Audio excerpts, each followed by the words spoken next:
Stave 4 of A Christmas Carol. This recording is in the public domain. Read by Bob Neufeld. A Christmas Carol by Charles Dickens. Stave 4. The Last of the Spirits.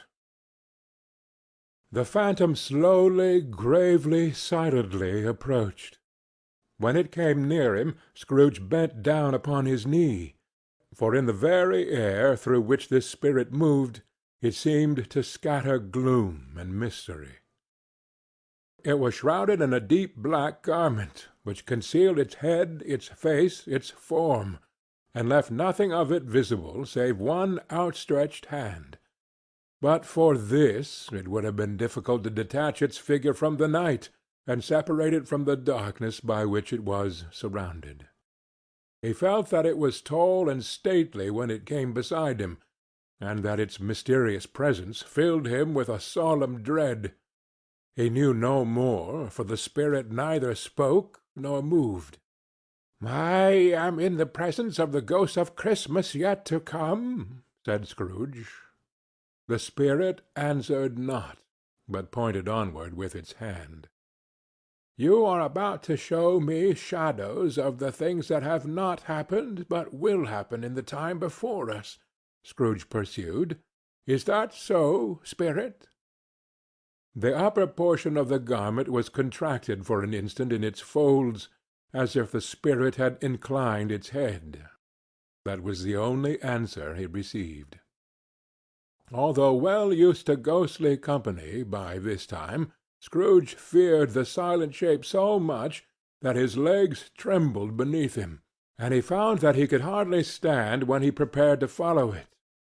The spirit paused a moment, as observing his condition, and giving him time to recover. But Scrooge was all the worse for this. It thrilled him with a vague, uncertain horror to know that behind that dusky shroud there were ghostly eyes intently fixed upon him, while he, though he stretched his own to the utmost, could see nothing but a spectral hand and one great heap of black. "Ghost of the future!"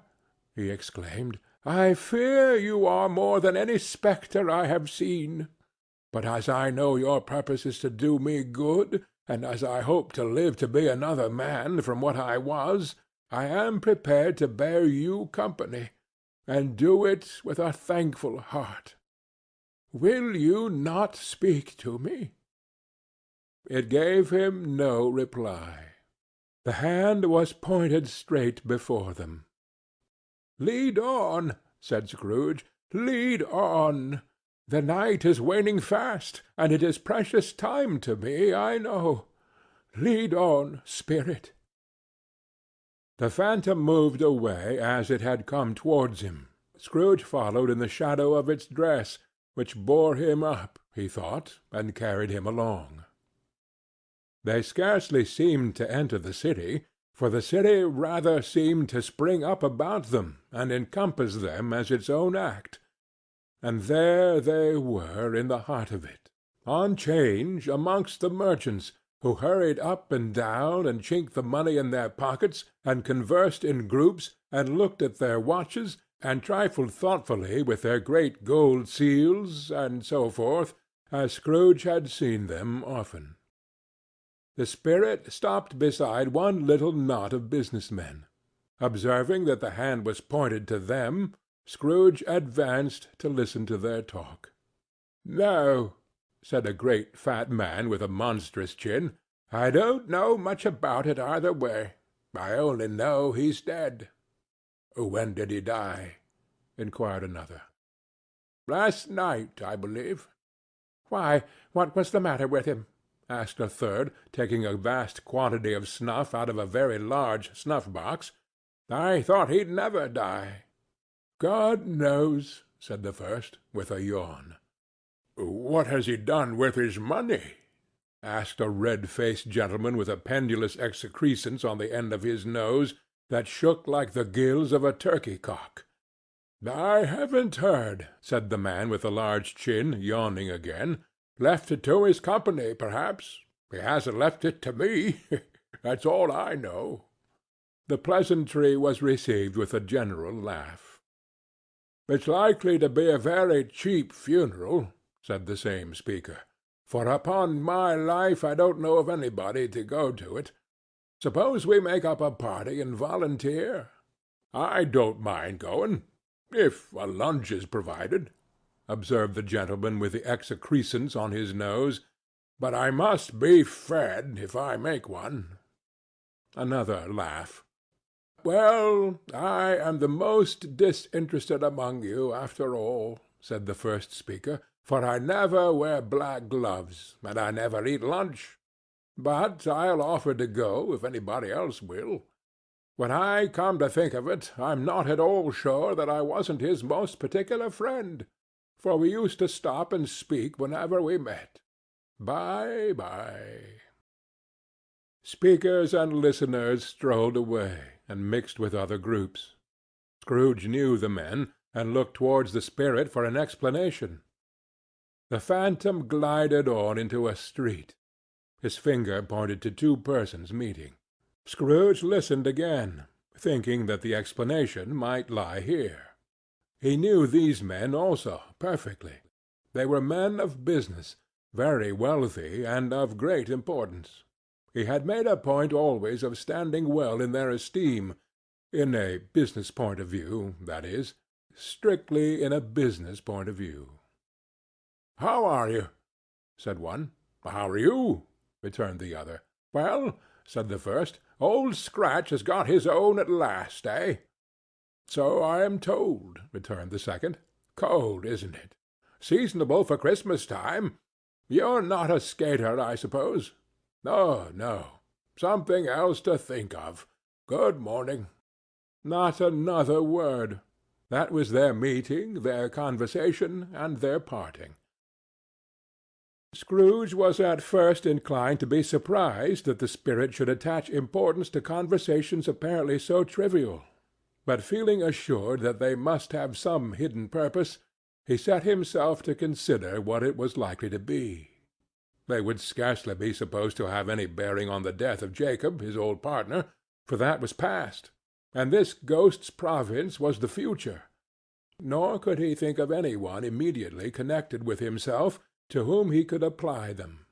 But nothing doubting that to whomsoever they applied they had some latent moral for his own improvement, he resolved to treasure up every word he heard, and everything he saw, and especially to observe the shadow of himself when it appeared. For he had an expectation that the conduct of his future self would give him the clue he missed, and would render the solution of these riddles easy. He looked about in that very place for his own image, but another man stood in his accustomed corner, and though the clock pointed to his usual time of day for being there, he saw no likeness of himself among the multitudes that poured in through the porch. It gave him little surprise, however, for he had been revolving in his mind a change of life, and thought and hoped he saw his new-born resolutions carried out in this. Quiet and dark, beside him stood the phantom, with his outstretched hand. When he roused himself from his thoughtful quest, he fancied from the turn of the hand, and its situation in reference to himself, that the unseen eyes were looking at him keenly. It made him shudder, and feel very old. They left the busy scene, and went into an obscure part of the town, where Scrooge had never penetrated before, although he recognized its situation and its bad repute. The ways were foul and narrow, the shops and houses wretched, the people half naked, drunken, slipshod, ugly. Alleys and archways, like so many cesspools, disgorged their offences of smell and dirt and life upon the straggling streets, and the whole quarter reeked with crime, with filth and misery. Far in this den of infamous resort there was a low-browed beetling shop below a penthouse roof, where iron, old rags, bottles, bones, and greasy offal were brought. Upon the floor within were piled up heaps of rusty keys, nails, chains, hinges, files, scales, weights, and refuse iron of all kinds. Secrets that few would like to scrutinize were bred and hidden in mountains of unseemly rags, masses of corrupted fat, and sepulchres of bones. Sitting in among the wares he dealt in, by a charcoal stove made of old bricks, was a grey-haired rascal nearly 70 years of age, who had screened himself from the cold air without by a frowsy curtaining of miscellaneous tatters hung upon a line, and smoked his pipe in all the luxury of calm retirement. Scrooge and the phantom came into the presence of this man just as a woman with a heavy bundle slunk into the shop. But she had scarcely entered when another woman, similarly laden, came in too, and she was closely followed by a man in faded black, who was no less startled by the sight of them than they had been upon the recognition of each other. After a short period of blank astonishment, in which the old man with the pipe had joined them, they all three burst into a laugh. "Let the charwoman alone to be the first," cried she who had entered first. "Let the laundress alone to be the second, and let the undertaker's man alone to be the third. Look here, old Joe, here's a chance, if we haven't all three met here without meaning it." "You couldn't have met in a better place," said old Joe, removing his pipe from his mouth. "Come into the parlour. You were made free of it long ago, you know, and the other two ain't strangers. Stop till I shut the door of the shop. Ah, how it skreeks! There ain't such a rusty bit of metal in the place as its own hinges, I believe, and I'm sure there's no such old bones here as mine. We're all suitable to our calling. We're well matched. Come into the parlour. Come into the parlour." The parlour was the space between the screen of rags. The old man raked the fire together with an old stair-rod, and having trimmed his smoky lamp, for it was night, with the stem of his pipe, put it in his mouth again. While he did this, the woman who had already spoken threw her bundle on the floor, and sat down in a flaunting manner on a stool, crossing her elbows on her knees, and looking with a bold defiance at the other two. "What odds, then? What odds, Mrs. Dilber?" said the woman. "Every person has a right to take care of themselves. He always did." "That's true, indeed," said the laundress. "No man more so." "Why, then, don't stand staring as if you was afraid, woman. Who's the wiser? We're not going to pick holes in each other's coats, I suppose." "No, indeed," said Mrs. Dilber and the man together. "We should hope not." "Very well, then," cried the woman. "That's enough. Who's the worse for the loss of a few things like these? Not a dead man, I suppose." "No, indeed," said Mrs. Dilber. "If he wanted to keep 'em after he was dead, a wicked old screw," pursued the woman, "why, wasn't he natural in his lifetime? If he had been, he'd have had somebody to look after him when he was struck with death, instead of lying gasping out his last there, alone, by himself." "It's the truest word that ever was spoke," said Mrs. Dilber. "It's a judgment on him." "I wish it was a little heavier judgment," replied the woman. "And it should have been, you may depend on it, if I could have laid my hands on anything else. Open that bundle, old Joe, and let me know the value of it. Speak out plain. I'm not afraid to be the first, nor afraid for them to see it. We know pretty well that we were helping ourselves before we met here, I believe. It's no sin. Open the bundle, Joe." But the gallantry of her friends would not allow of this, and the man in faded black, mounting the breach first, produced his plunder. It was not extensive. A seal or two, a pencil case, a pair of sleeve buttons, and a brooch of no great value were all. They were severally examined and appraised by old Joe, who chalked the sums he was disposed to give for each upon the wall, and added them up into a total when he found there was nothing more to come. "That's your account," said Joe, "and I wouldn't give another sixpence if I was to be boiled for not doing it. Who's next?" Mrs. Dilber was next. Sheets and towels, a little wearing apparel, 2 old-fashioned silver teaspoons, a pair of sugar tongs, and a few boots. Her account was stated on the wall in the same manner. "I always give too much to ladies. It's a weakness of mine, and that's the way I ruin myself," said old Joe. "That's your account. If you asked me for another penny, and made it an open question, I'd repent of being so liberal and knock off half-a-crown." "And now undo my bundle, Joe," said the first woman. Joe went down on his knees for the greater convenience of opening it, and having unfastened a great many knots, dragged out a large and heavy roll of some dark stuff. "What do you call this?" said Joe.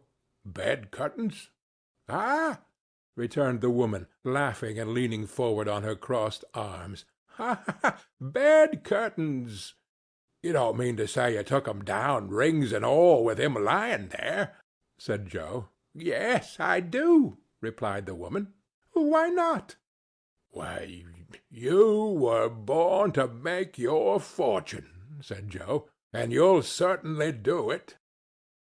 "I certainly shan't hold my hand, when I can get anything in it by reaching out, for the sake of such a man as he was, I promise you, Joe," returned the woman coolly.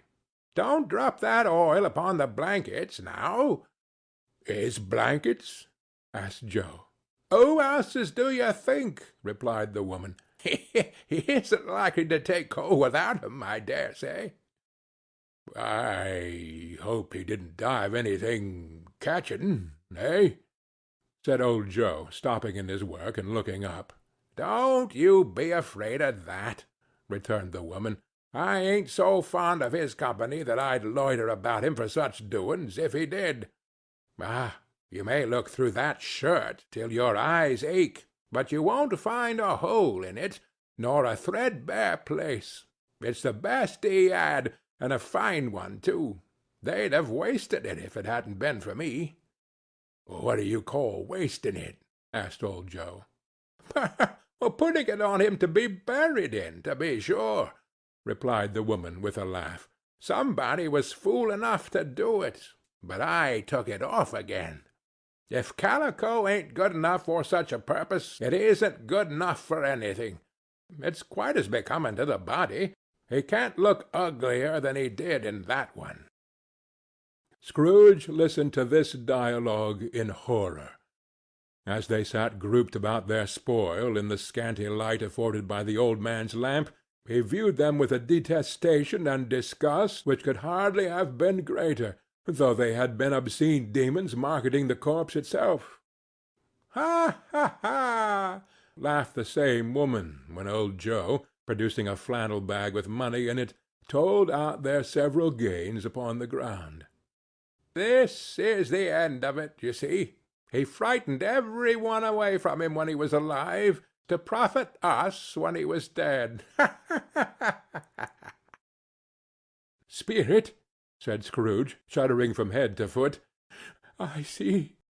The case of this unhappy man might be my own. My life tends that way now.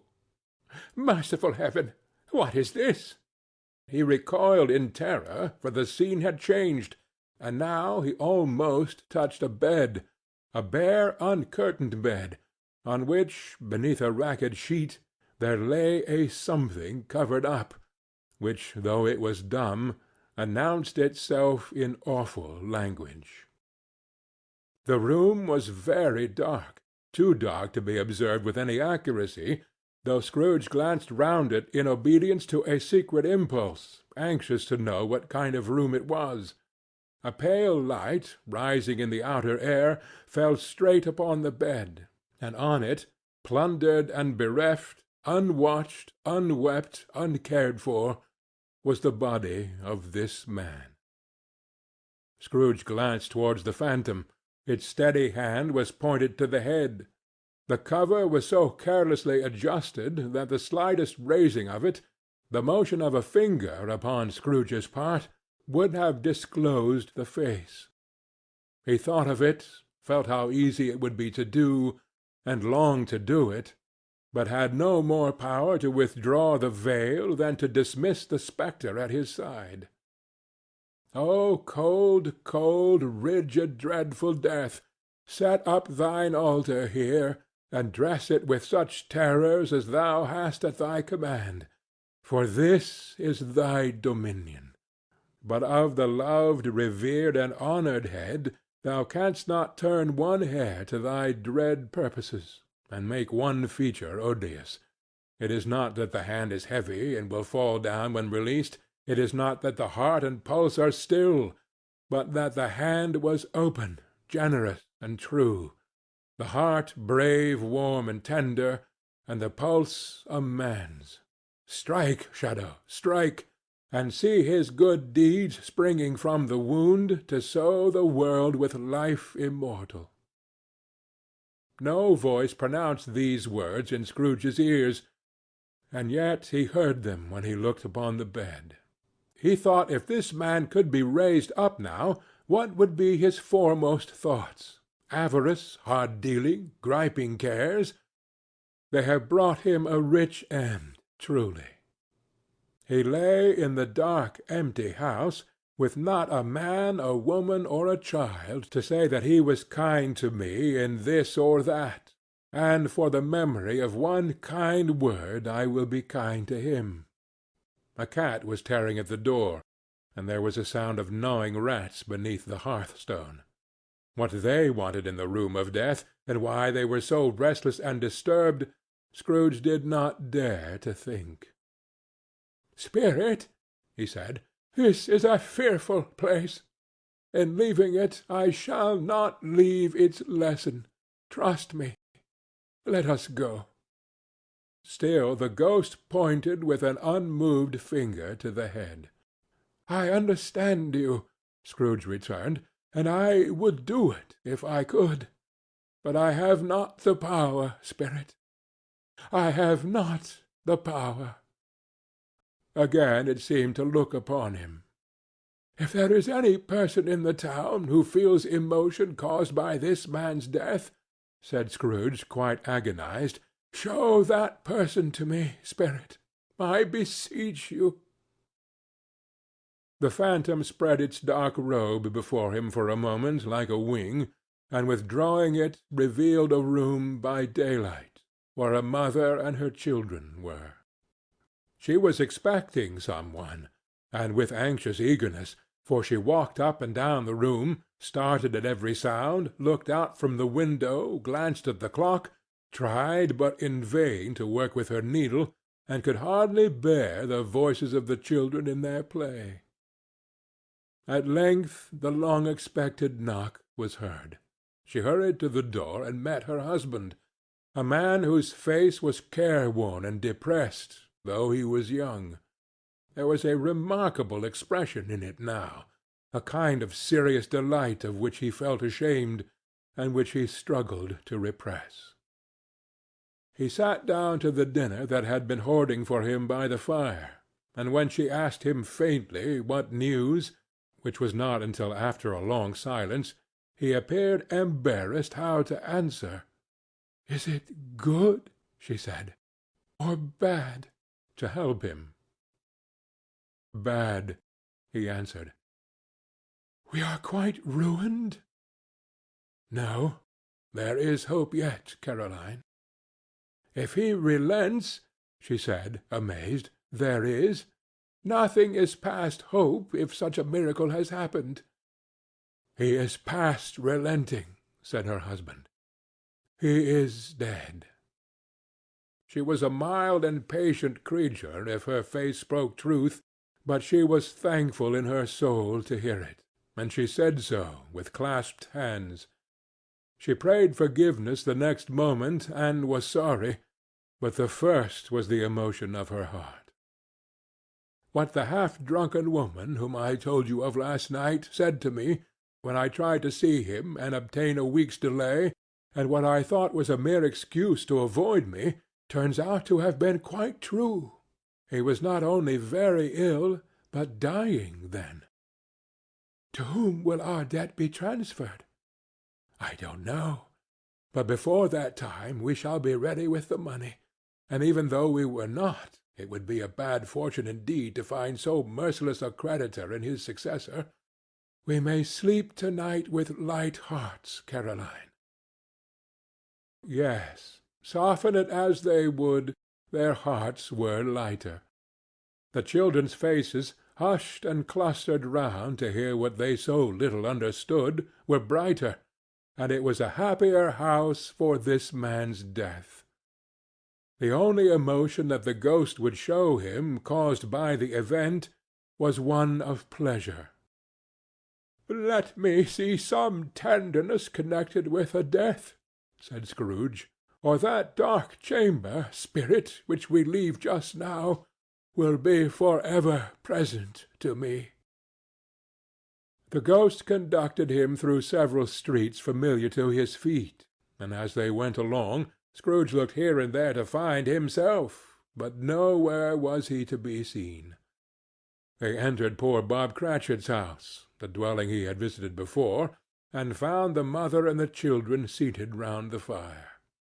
Quiet, very quiet. The noisy little Cratchits were as still as statues in one corner, and sat looking up at Peter, who had a book before him. The mother and her daughters were engaged in sewing, but surely they were very quiet. "And he took a child and set him in the midst of them." Where had Scrooge heard these words? He had not dreamed them. The boy must have read them out as he and the spirit crossed the threshold. Why did he not go on? The mother laid her work upon the table, and put her hand up to her face. "The colour hurts my eyes," she said. "The colour? Oh, poor Tiny Tim!" "They're better now, again," said Cratchit's wife. "It makes them weak by candlelight, and I wouldn't show weak eyes to your father when he comes home, for the world. It must be near his time." "Past it, rather," Peter answered, shutting up his book. "But I think he has walked a little slower than he used, these few last evenings, mother." They were very quiet again.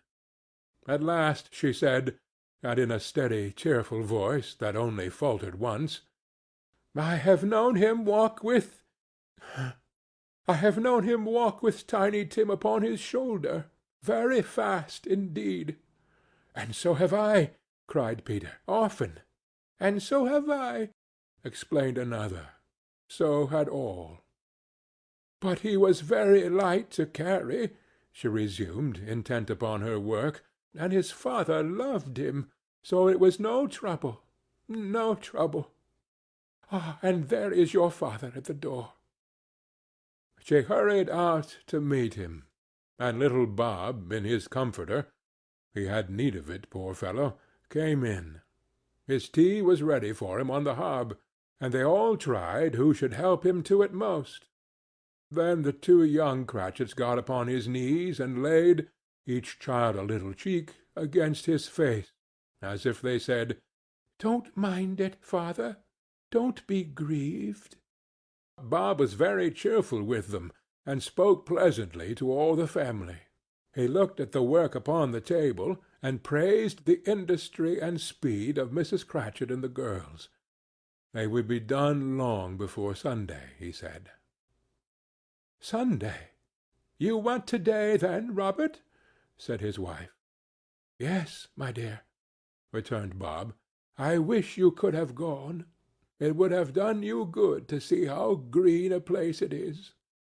But you'll see it often. I promised him that I would walk there on a Sunday. "My little child!" cried Bob. "My little child!" He broke down all at once. He couldn't help it. If he could have helped it, he and his child would have been further apart, perhaps, than they were.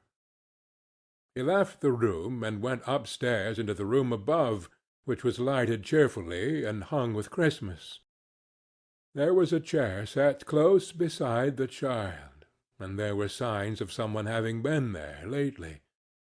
Poor Bob sat down in it, and when he had thought a little and composed himself, he kissed the little face. He was reconciled to what had happened, and went down again quite happy. They drew about the fire and talked, the girls and mother working still. Bob told them of the extraordinary kindness of Mr. Scrooge's nephew, whom he had scarcely seen but once, and who, meeting him in the street that day, and seeing that he looked just a little down, you know, said Bob, inquired what had happened to distress him. On which, said Bob, for he is the pleasantest spoken gentleman you ever heard, I told him. I am heartily sorry for it, Mr. Cratchit, he said, and heartily sorry for your good wife. By-the-by, how he ever knew that, I don't know. Knew what, my dear? Why, that you were a good wife, replied Bob. Oh, everybody knows that, said Peter. Very well observed, my boy, cried Bob. I hope they do. Heartily sorry, he said, for your good wife. If I can be of service to you in any way, he said, giving me his card, that's where I live. Pray come to me. Now, it wasn't, cried Bob, for the sake of anything he might be able to do for us, so much as for his kind way, that this was quite delightful. It really seemed as if he had known our Tiny Tim, and felt with us. I'm sure he's a good soul, said Mrs. Cratchit. You would be surer of it, my dear, returned Bob, if you saw and spoke to him. I shouldn't be at all surprised, mark what I say, if he got Peter a better situation. Only hear that, Peter, said Mrs. Cratchit. And then, cried one of the girls, Peter will be keeping company with some one and setting up for himself. Get along with you, retorted Peter, grinning. It's just as likely as not, said Bob, one of these days, though there's plenty of time for that, my dear. But however and whenever we part from one another, I am sure we shall none of us forget Tiny Tim, shall we? Or this first parting that there was among us. Never, father, cried they all. And I know, said Bob, I know, my dears, that when we recollect how patient and how mild he was, although he was a little child, we shall not quarrel easily among ourselves, and forget poor Tiny Tim in doing it. No, never, father, they all cried again. I am very happy, said little Bob. I am very happy. Mrs. Cratchit kissed him, his daughters kissed him, the two young Cratchits kissed him, and Peter and himself shook hands. Spirit of Tiny Tim, thy childish essence was from God. Spectre, said Scrooge, something informs me that our parting moment is at hand. I know it, but I know not how.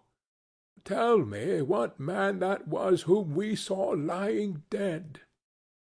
The ghost of Christmas yet to come conveyed him, as before, though at a different time, he thought. Indeed, there seemed no order in these latter visions, save that they were in the future, into the resorts of business men, but showed him not himself.